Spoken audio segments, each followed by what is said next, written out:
साथ आज का हमारा टॉपिक है इलेक्ट्रोन्यूट्रलिटी प्रिंसिपल। इलेक्ट्रोन्यूट्रलिटी प्रिंसिपल क्या होता है, इसकी एप्लीकेशंस क्या है, ये आज हम डिटेल में पढ़ेंगे।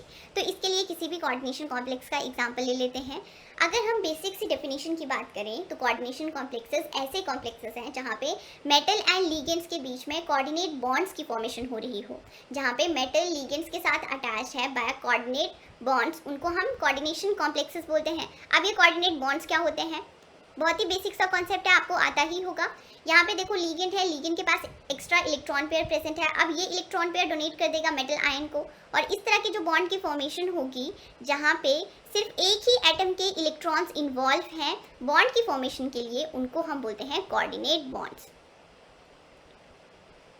अब इसी बॉन्ड को कोऑर्डिनेट कोवलेंट बॉन्ड भी बोला जाता है। ऐसा क्यों? देखो, कोवलेंट बॉन्ड की बात करें तो ये आपके पास दो एटम्स हैं, दोनों के पास एक एक इलेक्ट्रॉन होगा, और इन दोनों के इलेक्ट्रॉन पार्टिसिपेट करेंगे बॉन्ड की फॉर्मेशन के लिए, और ये आ गया अब आपके पास कोवलेंट बॉन्ड। अब यहाँ पे जो बॉन्ड की फॉर्मेशन होगी, फॉर्मेशन का जो प्रोसेस है वो वेरी कर रहा है। ये बॉन्ड कैसे फॉर्म हुआ है, दोनों एटम के इलेक्ट्रॉन्स इन्वॉल्व हैं बॉन्ड की फॉर्मेशन के लिए। और ये वाला बॉन्ड कैसे फॉर्म हुआ है, यहाँ पे एक ही एटम के इलेक्ट्रॉन्स इन्वॉल्व हैं बॉन्ड की फॉर्मेशन के लिए। मतलब बॉन्ड फॉर्मेशन का जो प्रोसेस है वो डिफरेंट है दोनों के केस में, बट जब बॉन्ड फॉर्म हो गया उसके बाद इन दोनों को डिस्टिंग्विश नहीं किया जा सकता है, इसीलिए इसको कोऑर्डिनेट कोवलेंट बॉन्ड भी बोला जाता है।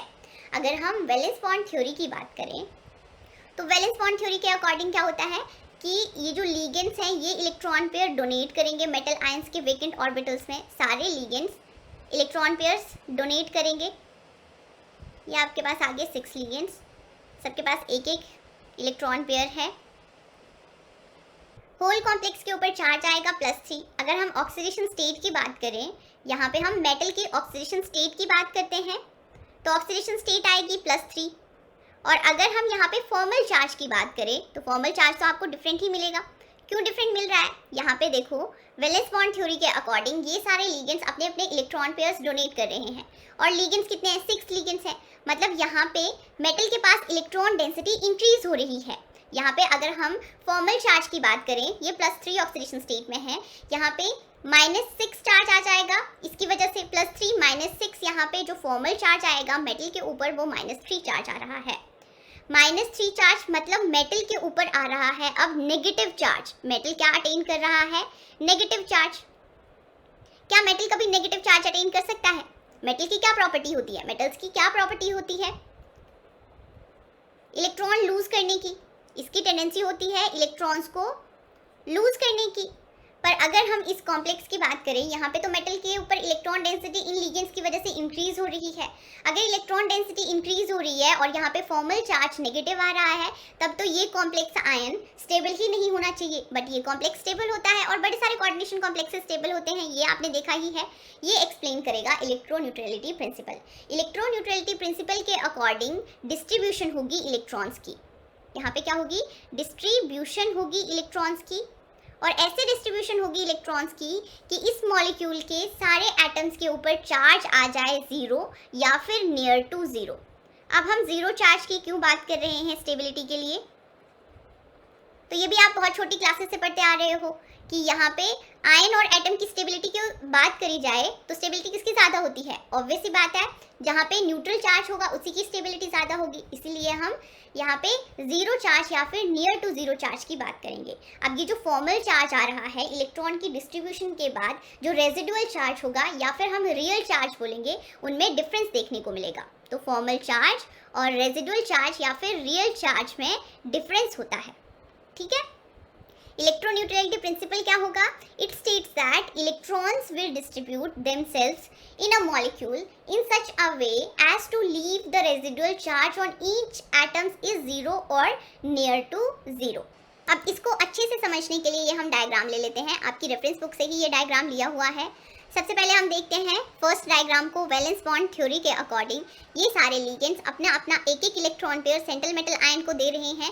यहाँ पे कोऑर्डिनेट कोवलेंट बॉन्ड की फॉर्मेशन हो रही है। अब हम चार्ज डिस्ट्रीब्यूशन की बात करेंगे। अब अमाइन लीगेंड्स ने क्या किया, अपना अपना इलेक्ट्रॉन पेयर डोनेट कर दिया है, तो इन सब के ऊपर चार्ज आ जाएगा पॉजिटिव चार्ज, ठीक है।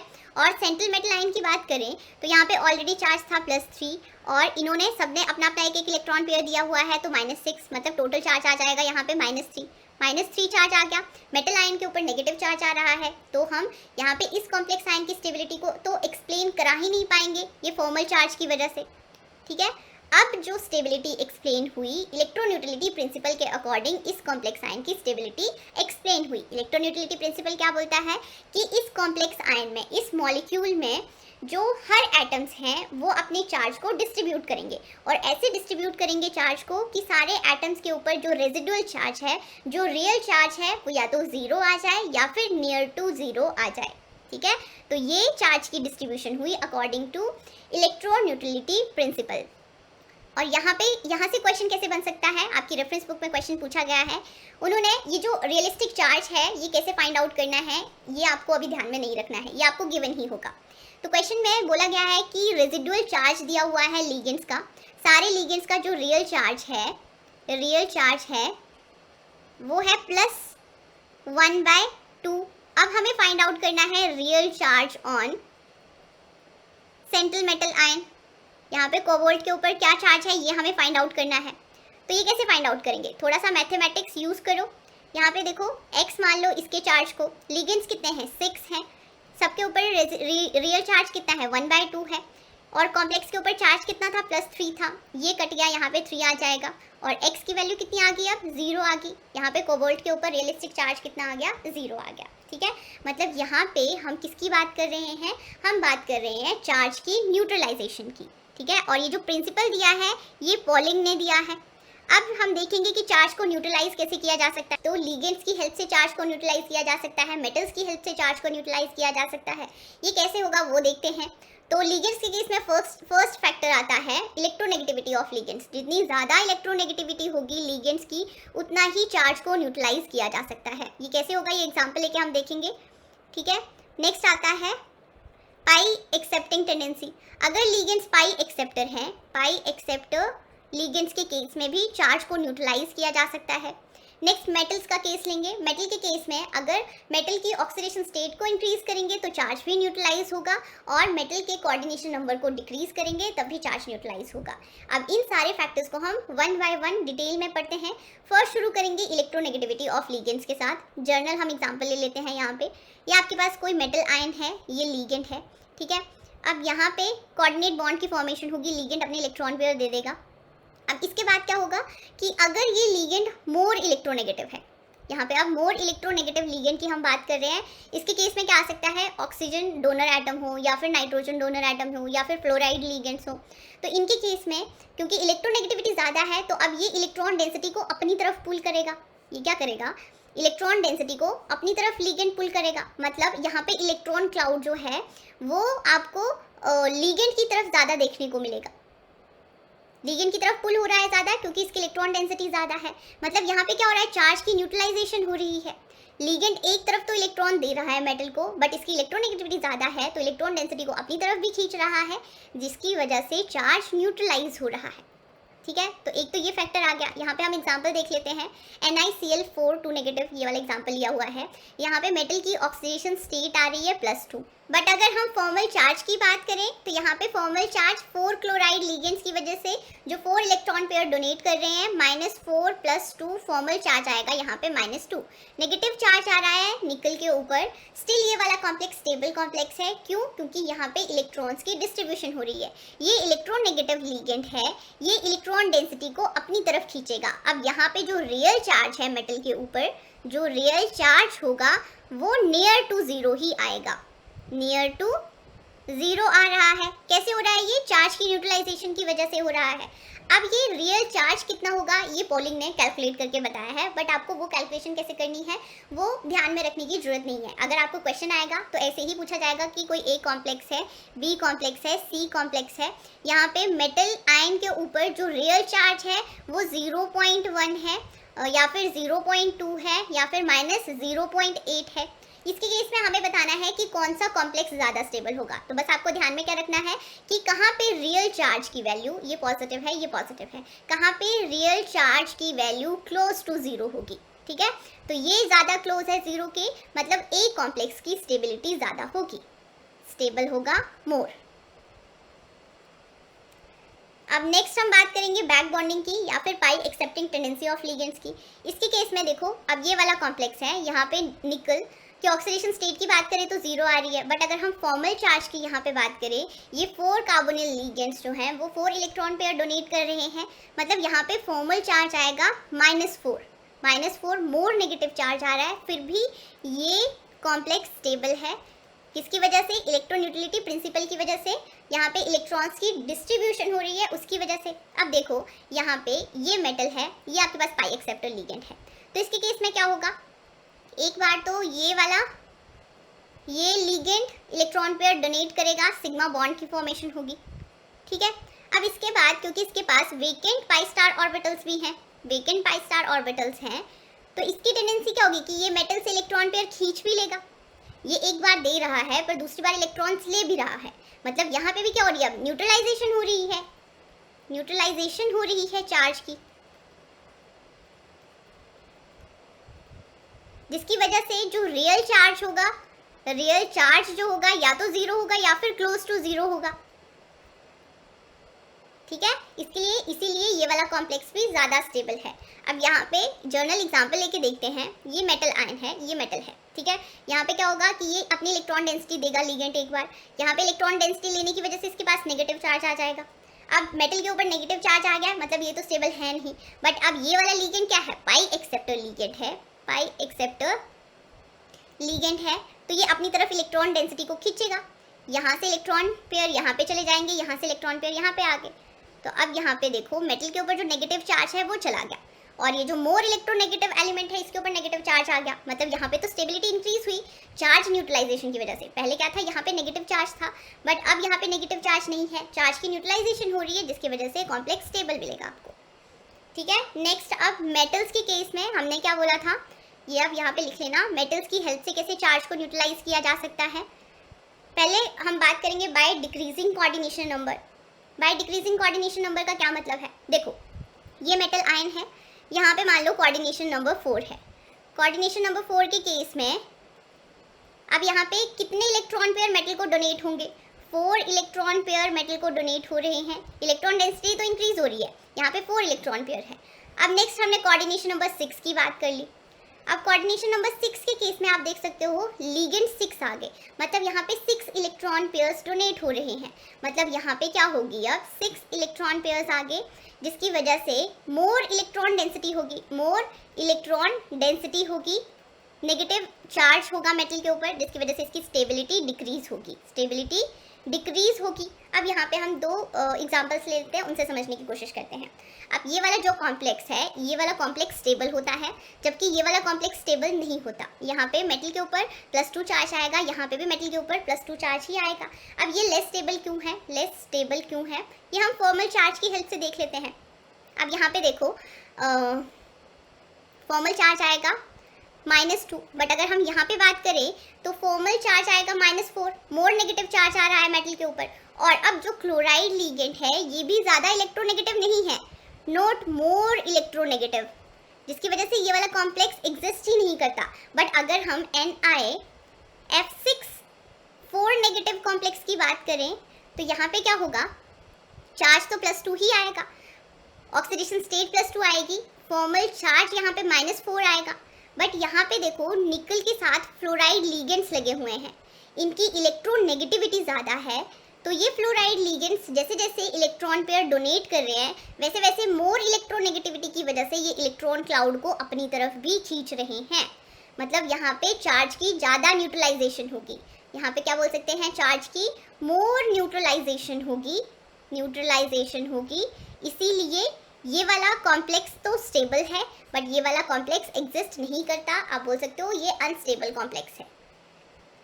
मतलब यहाँ पे या तो कोऑर्डिनेशन नंबर को डिक्रीज करके चार्ज को न्यूट्रलाइज किया जा सकता है, चार्ज को न्यूट्रलाइज किया जा सकता है, या फिर मोर इलेक्ट्रोनेगेटिव लिगेंड्स लाके चार्ज को न्यूट्रलाइज किया जा सकता है। अब यहाँ से क्वेश्चंस कैसे पूछे जा सकते हैं? ये 3 कॉम्प्लेक्सेस दिए हुए हैं, कौन सा कॉम्प्लेक्स एग्जिस्ट करेगा, कौन सा नहीं एग्जिस्ट करेगा, ये आपको पता लगाना है। तो ये ऑलरेडी मैंने बता दिया। इसके केस में इलेक्ट्रोनेगेटिविटी लेस है, लिगेंड की इलेक्ट्रोनेगेटिविटी लेस है, और अगर हम ब्रोमाइड लिगेंड लेते हैं तो इसके केस में तो और भी कम इलेक्ट्रोनेगेटिविटी हो जाएगी।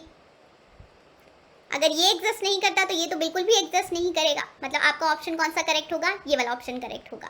अब यहाँ पे एक और बात ध्यान में रखना कि जैसे जैसे मेटल के ऊपर electron density D electron density increase होती है, कोऑर्डिनेशन नंबर भी वहाँ पे कॉम्प्लेक्स में लेस कोऑर्डिनेशन नंबर वाला कॉम्प्लेक्स की फॉर्मेशन होगी। मैं क्या बोल रही हूँ कि अगर डी ऑर्बिटल्स में मोर इलेक्ट्रॉन डेंसिटी है, मेटल के डी ऑर्बिटल्स में मोर इलेक्ट्रॉन डेंसिटी है, ठीक है, तो इसके केस में क्या होगा कि ऑलरेडी पहले तो ज़्यादा ही इलेक्ट्रॉन डेंसिटी है। अगर यहाँ पे हम कोऑर्डिनेशन नंबर को इंक्रीज करेंगे तो मेटल के ऊपर इलेक्ट्रॉन डेंसिटी तो और भी इंक्रीज हो जाएगी, मोर इंक्रीज हो जाएगी। तो यहाँ पे चार्ज को उतना न्यूट्रलाइज नहीं किया जा सकता। इसीलिए ऐसे मेटल आयंस जहाँ पे electron density D electron density ज़्यादा होगी, वहाँ पे लेस कोऑर्डिनेशन नंबर वाले कॉम्प्लेक्स की ही फॉर्मेशन होगी, ठीक है। तो ये आपको मैंने बताया भी था कि जनरली जो D10 इलेक्ट्रॉनिक कॉन्फ़िगरेशन वाले कॉम्प्लेक्स मेटल आयंस हैं, वहाँ पे कोऑर्डिनेशन नंबर 2 वाले कॉम्प्लेक्सेस की ही फॉर्मेशन होती है। जैसे आपके पास AgNH3 पॉजिटिव चार्ज आएगा, CuCl2 नेगेटिव। इस तरह के कॉम्प्लेक्सेस आपको देखने को मिल रहे हैं, एग्जिस्ट कर रहे हैं।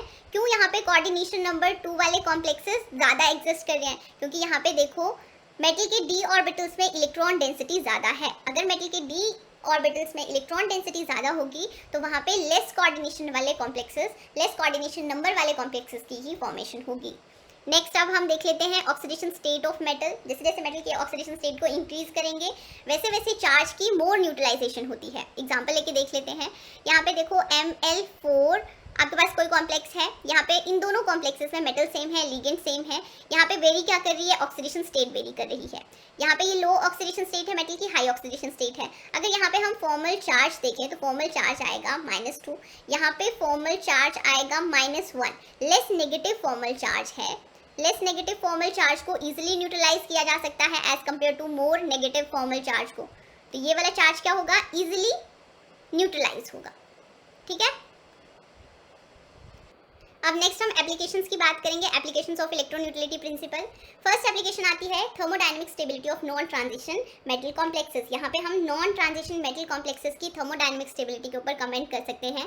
बट ये बात ध्यान में रखना कि ट्रांजिशन मेटल कॉम्प्लेक्सेस की थर्मोडायनेमिक स्टेबिलिटी के ऊपर हम इलेक्ट्रोन्यूट्रलिटी प्रिंसिपल के ऊपर ही डिपेंड नहीं करेंगे, क्योंकि बहुत सारे और फैक्टर्स हैं जिनके ऊपर थर्मोडायनेमिक स्टेबिलिटी इनके केस में वेरी करती है। वो फैक्टर्स हम डिटेल में पढ़ चुके हैं, जैसे कि आपके पास क्रिस्टोफर स्प्लिटिंग एनर्जी होगी और भी बड़े सारे फैक्टर्स होंगे। तो जब ट्रांजिशन मेटल कॉम्प्लेक्सेस की बात करनी है, स्टेबिलिटी की बात करनी है, तो वहाँ पे इलेक्ट्रोन्यूट्रलिटी प्रिंसिपल आपको नहीं लगाना होगा जब तक पूछा ना जाए, ठीक है। अगर हम नॉन ट्रांजिशन मेटल कॉम्प्लेक्सेस की बात करें, जैसे S ब्लॉक के मेटल्स हो गए या फिर P ब्लॉक के मेटल के कॉम्प्लेक्सेस हो गए, तो इनके केस में हम इलेक्ट्रोन्यूट्रलिटी प्रिंसिपल की हेल्प से थर्मोडायनेमिक स्टेबिलिटी के ऊपर कमेंट कर सकते हैं। तो फर्स्ट क्वेश्चन के साथ शुरू करते हैं। यहाँ पे बताना है कि कौन सा कॉम्प्लेक्स ज़्यादा स्टेबल होगा। यहाँ पे देखो और सब कुछ सेम ही है। यहाँ पे इसकी ऑक्सीडेशन स्टेट सेम है, लिगेंड सेम है। वेरी क्या कर रहा है? कोऑर्डिनेशन नंबर वेरी कर रहा है। तो हमने क्या देखा था कि जैसे जैसे मेटल का कोऑर्डिनेशन नंबर डिक्रीज करेगा वैसे वैसे चार्ज की न्यूट्रलाइजेशन ज़्यादा होगी, मोर न्यूट्रलाइज होगा, और जितना ज़्यादा चार्ज न्यूट्रलाइज होगा उतनी ही स्टेबिलिटी भी ज़्यादा होगी। मतलब थर्मोडायनेमिक स्टेबिलिटी इसकी ज़्यादा होगी, ठीक है। और हम रियलिस्टिक चार्ज की हेल्प से भी फाइंड आउट कर सकते हैं। सबसे पहले फॉर्मल चार्ज फाइंड आउट करते हैं। इसके लिए आएगा -4 और इसके लिए फॉर्मल चार्ज आएगा -2। और रियलिस्टिक चार्ज की कैलकुलेशन करने के बाद, रियलिस्टिक चार्ज की कैलकुलेशन कैसे होगी? पहले परसेंटेज आयनिक करेक्टर फाइंड आउट किया जाता है, percentage covalent character find out किया जाता है, और उसके बाद कुछ फॉर्मूलेज लगा के रियलिस्टिक चार्ज फाइंड आउट किया जाता है। तो डिटेल में जाने की आपको जरूरत नहीं है, रियलिस्टिक चार्ज आपको गिवन ही होगा। ये सेंट्रल मेटल आयन के लिए फॉर्मल चार्ज आ गया -4, बट यहाँ पे रियलिस्टिक चार्ज आता है -1.24, और इसके केस में फॉर्मल चार्ज आता है -2 बट रियलिस्टिक चार्ज आता है -0.16। अब ये यहाँ पे इस सेंट्रल एटम के लिए जो रियलिस्टिक चार्ज आया है ये मोर क्लोज आया है टू 0, मोर क्लोज टू 0, मतलब स्टेबिलिटी इसकी ज़्यादा होगी, ठीक है। अब नेक्स्ट हम एग्जांपल्स ले लेते हैं। यहाँ पे वेरिएशन देखो, यहाँ पे मेटल की ऑक्सीडेशन स्टेट आ रही है +1, +2 एंड +3 ऑक्सीडेशन स्टेट। जैसे जैसे सेंट्रल एटम की ऑक्सीडेशन स्टेट इंक्रीज होगी, चार्ज की न्यूट्रलाइजेशन ज़्यादा होगी और स्टेबिलिटी भी इंक्रीज होगी। स्टेबिलिटी का ऑर्डर कुछ ऐसा देखने को मिलेगा। यहाँ पे अगर हम फॉर्मल चार्ज देखें तो इसके केस में फॉर्मल चार्ज आएगा -5, इसके केस में फॉर्मल चार्ज आएगा -4, और इसके केस में फॉर्मल चार्ज आएगा -3, जहाँ पे फॉर्मल चार्ज जितना कम नेगेटिव है उतना ही इस नेगेटिव फॉर्मल चार्ज को मोर न्यूट्रलाइज किया जा सकता है, इलेक्ट्रॉन की डिस्ट्रीब्यूशन से न्यूट्रलाइज किया जा सकता है इलेक्ट्रॉन्स की डिस्ट्रीब्यूशन से, इसलिए स्टेबिलिटी का ऑर्डर कुछ ऐसा देखने को मिलेगा। और भी कॉम्प्लेक्स के आप एग्जांपल देख सकते हो, जैसे AlF6 3 नेगेटिव है और AlNH3 होल 6 3 नेगेटिव है, 3 पॉजिटिव होगा। इसके केस में कौन से कॉम्प्लेक्स की स्टेबिलिटी ज़्यादा होगी? यहाँ पे देखो ऑक्सीडेशन स्टेट तो दोनों के केस में सेम ही देखने को मिल रही है। यहाँ पे जो लीगेंड्स हैं वो वेरी कर रहे हैं, कोऑर्डिनेशन नंबर भी सेम है। अब इसकी इलेक्ट्रोनेगेटिविटी ज़्यादा है, मोर इलेक्ट्रोनेगेटिविटी है, मतलब यहाँ पे चार्ज की न्यूट्रलाइजेशन ज़्यादा होगी, इसीलिए ये वाला कॉम्प्लेक्स ज़्यादा स्टेबल होगा। और अगर हम कोऑर्डिनेशन कॉम्प्लेक्सेस की बात करें, जहाँ पे मेटल ट्रांजिशन मेटल कॉम्प्लेक्सेस की बात करें, तो एक कॉम्प्लेक्स है आपके पास ये वाला 6 3 पॉजिटिव और दूसरा कॉम्प्लेक्स है COF6 3 नेगेटिव। इन दोनों की स्टेबिलिटी की बात हमने करनी है। तो यहाँ पे देखो इलेक्ट्रोन्यूट्रलिटी प्रिंसिपल के अकॉर्डिंग तो F fluoride more electronegative ligand है, तो यहाँ पे चार्ज की डिस्ट्रीब्यूशन ज़्यादा होगी, चार्ज की न्यूट्रलाइजेशन ज़्यादा होगी। दैट मीन्स ये वाला ज़्यादा स्टेबल होना चाहिए, बट आइडियली ये स्टेबल होता है। अब ये कैसे होता है? क्योंकि यहाँ पे क्रिस्टल फील्ड स्प्लिटिंग एनर्जी ज़्यादा होती है, ये स्ट्रॉन्ग फील्ड लिगेंड है, इसलिए ट्रांजिशन मेटल कॉम्प्लेक्सेस में आपको इलेक्ट्रोन्यूट्रलिटी वाला कॉन्सेप्ट नहीं लगाना है जब आप थर्मोडाइनमिक स्टेबिलिटी फाइंड आउट कर रहे होंगे। ठीक है, अब हम नेक्स्ट क्वेश्चन की तरफ चलेंगे। यहाँ पे हमें बताना है कि कौन सा कॉम्प्लेक्स सबसे ज़्यादा अनस्टेबल होगा अकॉर्डिंग टू इलेक्ट्रोन्यूट्रलिटी प्रिंसिपल। तो यहाँ पे देखो मेटल सबके सेम है, ऑक्सीडेशन स्टेट सबकी सेम है, वेरी क्या कर रहे हैं? लीगेंड्स वेरी कर रहे हैं। तो डोनर एटम्स देखते हैं, इसके केस में ऑक्सीजन डोनर एटम है, सेकंड के केस में नाइट्रोजन, थर्ड कॉम्प्लेक्स केस में फ्लोरीन डोनर एटम है और उसके बाद नाइट्रोजन। ठीक है, तो सबसे पहले हम इन दोनों को कंपेयर कर लेते हैं। यहाँ पे लीगेंड क्या है? वाटर है, और यहाँ पे लीगेंड है फ्लोराइड। अब इसके केस में यहाँ पे मोर इलेक्ट्रोनेगेटिविटी है दोनों ही लीगेंड्स की।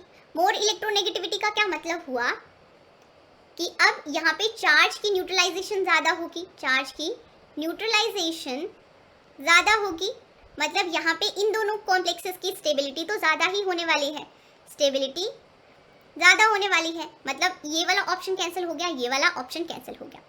अब यहाँ पे इन दोनों कॉम्प्लेक्सेस का कंपैरिजन कर लेते हैं। एक में आपके पास दिया हुआ है Al अमाइन लीगेंड है, और दूसरे में दिया हुआ है Al आइसोसाइनाइड है, लीगेंड कुछ इस तरह का है, ये CH3। ठीक है, अब इन दोनों लिगेंड्स का कंपैरिजन करो। ये पाई एक्सेप्टर लिगेंड है, ये क्या है? पाई एक्सेप्टर लिगेंड है। तो यहाँ पे देखो एक ही लिगेंड की अभी मैं बात कर रही हूँ, ये अपने इलेक्ट्रॉन देगा तो यहाँ पे नेगेटिव चार्ज आ जाएगा, बट क्योंकि ये पाई एक्सेप्टर लिगेंड है तो इसकी टेंडेंसी क्या होगी? मेटल से फिर से इलेक्ट्रॉन्स खींचने की, अपनी तरफ पुल करने की। तो अब ये वाले इलेक्ट्रॉन पेयर यहाँ पे चले जाएंगे, ये वाले इलेक्ट्रॉन पेयर यहाँ पे चले जाएंगे। अब मेटल के ऊपर नेगेटिव चार्ज रहा नहीं, मतलब यहाँ पे चार्ज की न्यूट्रलाइजेशन होगी, चार्ज की न्यूट्रलाइजेशन होगी तो ये ज़्यादा स्टेबल होगा, इसके कंपैरिजन में मोर स्टेबल होगा। यहाँ पे तो अब ये पाई एक्सेप्टर लिगेंड तो है नहीं, यहाँ पे हम सिर्फ इलेक्ट्रोनेगेटिविटी की ही बात करेंगे। इलेक्ट्रोनेगेटिविटी तो दोनों की ही सेम है, इसीलिए लीस्ट स्टेबल कौन सा होगा? आपका बी ऑप्शन जो है वो करेक्ट होगा, जहाँ पे अमाइन लिगेंड है वो लीस्ट स्टेबल कॉम्प्लेक्स हुआ। ठीक है, अब नेक्स्ट क्वेश्चन की हम बात कर लेते हैं। इसमें भी पूछा जाएगा आपको स्टेबल कॉम्प्लेक्स के बारे में। ये 3 कॉम्प्लेक्सेस दिए हुए हैं। ठीक है, कॉम्प्लेक्सेस दे सकते हैं, ये मैंने हाइपोथेटिकल एग्जांपल्स लिए हुए हैं। और रियल चार्ज, यहाँ पे मेटल आयन के ऊपर जो रियल चार्ज है, रियलिस्टिक चार्ज है, वो गिवन है, हमें बताना है स्टेबल कॉम्प्लेक्स। तो यहाँ पे अगर हम रियलिस्टिक चार्ज का कंपैरिजन करें तो इसके केस में ये वाला चार्ज मोर क्लोज टू 0 है, और अगर जितना क्लोज टू 0 होगा उसी की स्टेबिलिटी ज़्यादा होगी। तो MXN टाइप जो कॉम्प्लेक्स है उसकी स्टेबिलिटी ज़्यादा है। अब हम नेक्स्ट क्वेश्चन की बात कर लेते हैं। तो यहाँ पे देखो, इन FeCN6 3 negative a realistic charge distribution result in each ligands carrying a charge of, ये चार्ज कैरी कर रहा है सेंट्रल एटम के ऊपर, हमें रियलिस्टिक चार्ज फाइंड आउट करना है। तो सबसे पहले अगर हम ऑक्सीडेशन स्टेट की बात करें, ऑक्सीडेशन स्टेट फाइंड आउट कर लेते हैं। इसके केस में आएगी ऑक्सीडेशन स्टेट +3 मेटल की। और नेक्स्ट हमें ये बताया गया है कि चार्ज डिस्ट्रीब्यूशन के बाद हर लिगेंड के ऊपर चार्ज आ रहा है, रियलिस्टिक चार्ज आ रहा है -2/3। तो यहाँ पे 6 लिगेंड्स हैं, 6 साइनाइड लिगेंड्स हैं, सबके ऊपर चार्ज आएगा, रियलिस्टिक चार्ज आएगा -2/3, और हमें आयरन के ऊपर रियलिस्टिक चार्ज फाइंड आउट करना है। तो ये थोड़ा बहुत अगर मैथ्स आपको आता होगा तो इजीली क्वेश्चन कर लोगे आप। यहाँ पे इसके लिए आयरन के लिए x मान लो, और 6 लिगेंड्स हैं तो 6 लिगेंड्स हमने लिख लिया यहाँ पे 6 इंटू -2/3 है रियलिस्टिक चार्ज, होल कॉम्प्लेक्स के ऊपर चार्ज आ रहा है -3, यहाँ पे ये कट जाएंगे 2 आ जाएगा, x - 4 = -3, तो यहाँ पे जो आयरन के ऊपर रियलिस्टिक चार्ज आएगा वो +1 आएगा। ठीक है, तो जो आइडल चार्ज है या नियर टू चार्ज हम बोल रहे हैं, नियर टू चार्ज, ये इलेक्ट्रोन्यूट्रलिटी प्रिंसिपल के अकॉर्डिंग -1 to +1 तक आता है, तो ये भी ध्यान में रख लेना। ठीक है, तो मतलब हमारा ऑप्शंस दिए हुए होंगे आपको, ऐसा पूछा जा सकता है कि ऑक्सीडेशन स्टेट क्या है और मेटल के ऊपर रियलिस्टिक चार्ज क्या है, तो इजीली आप आइडेंटिफाई कर सकोगे। अब ये नेक्स्ट एप्लीकेशन की बात करेंगे, ये वैसे हम पढ़ ही चुके हैं कि कौन से कॉम्प्लेक्सेस की एग्जिस्टेंस नहीं होती है, कौन से कॉम्प्लेक्सेस की एग्जिस्टेंस होती है। तो ये डी इलेक्ट्रॉन डेंसिटी के ऊपर भी डिपेंड करता है। जैसे अगर D10 इलेक्ट्रॉनिक कॉन्फिगरेशन वाले कॉम्प्लेक्सेस होंगे, D10 इलेक्ट्रॉनिक कॉन्फिगरेशन वाले मेटल आयन होंगे, तो ऐसे कॉम्प्लेक्सेस में generally coordination number 2 linear geometry वाले कॉम्प्लेक्सेस की फॉर्मेशन होती है। अब ये एग्जांपल्स ले लेते हैं। यहाँ पे देखो कोबाल्ट आ रहा है, ये +2 ऑक्सीडेशन स्टेट में है, ये भी +2 ऑक्सीडेशन स्टेट में है, ये भी +2 ऑक्सीडेशन स्टेट में है। अब यहाँ पे हमें बताना है कि कौन सा कॉम्प्लेक्स एग्जिस्ट करता है, कौन सा कॉम्प्लेक्स एग्जिस्ट नहीं करता। अब यहाँ पे कोऑर्डिनेशन नंबर है 4, लो कोऑर्डिनेशन नंबर है, यहाँ पे कोऑर्डिनेशन नंबर है 6 और यहाँ पे कोऑर्डिनेशन नंबर है 6। और अगर हम इलेक्ट्रोनेगेटिविटी की बात करें तो यहाँ पे लेस इलेक्ट्रोनेगेटिविटी है, यहाँ पे भी लेस इलेक्ट्रोनेगेटिविटी है और यहाँ पे उससे भी लेस इलेक्ट्रोनेगेटिविटी है। लेस इलेक्ट्रोनेगेटिविटी के केस में लो कोऑर्डिनेशन नंबर वाला कॉम्प्लेक्स जो होता है वो स्टेबल होता है, क्योंकि वहाँ पे चार्ज की न्यूट्रलाइजेशन ज़्यादा इजीली कराई जा सकती है, इसीलिए ये वाला कॉम्प्लेक्स एग्जिस्ट करेगा। बट ये जहाँ पे कोऑर्डिनेशन नंबर 6 है, ये वाला कॉम्प्लेक्स एग्जिस्ट नहीं करेगा अगर हम इन दोनों का कंपैरिजन करेंगे। और यहाँ पे तो इन लीजेंड्स की इलेक्ट्रोनेगेटिविटी और भी कम होगी, तो ये वाला कॉम्प्लेक्स तो और भी एग्जिस्ट नहीं करेगा। ठीक है, अब इसके ऊपर आपको क्वेश्चन ऐसे भी पूछे जा सकते हैं, जैसे ये रिएक्शन है और हमें बताना है कि कौन सा आपको इन रिएक्शन के लिए प्रोडक्ट्स कौन से मिलेंगे। ठीक है, सुटेबल प्रोडक्ट्स कौन से हैं। तो यहाँ पे तो कोऑर्डिनेशन नंबर 6 आ रहा है, क्योंकि ऑक्सीजन है, इसकी इलेक्ट्रोनेगेटिविटी ज़्यादा है। ठीक है, बट इसके केस में जब क्लोराइड लीगेंड के साथ एक्सचेंज करेंगे वाटर लीगेंड्स को, तो इसके केस में अब क्लोराइड लीगेंड की इलेक्ट्रोनेगेटिविटी कम है, तो यहाँ पे लेस कोऑर्डिनेशन नंबर वाला कॉम्प्लेक्स ज़्यादा स्टेबल होगा। कोऑर्डिनेशन नंबर 4 वाला कॉम्प्लेक्स ज़्यादा स्टेबल होगा, यहाँ पे इस कॉम्प्लेक्स की फॉर्मेशन होगी, ना कि इस कॉम्प्लेक्स की। और इसके केस में भी रिएक्शन हो रही है NaCl के साथ, तो यहाँ पे भी NiCl4 कोऑर्डिनेशन नंबर 4 वाला कॉम्प्लेक्स ज़्यादा स्टेबल होगा। तो ऐसे रिएक्शन टाइप भी क्वेश्चंस यहाँ से बन सकते हैं। तो जितने भी टाइप्स के क्वेश्चंस इलेक्ट्रोन्यूट्रलिटी प्रिंसिपल से पूछे जा सकते हैं, जो आपकी रेफरेंस बुक्स में दिए हुए हैं, वो सारे मैंने लेने की कोशिश करी है। आई होप आपको ये लेक्चर अच्छा लगा हो। Do share, subscribe and like my channel. Thank you guys.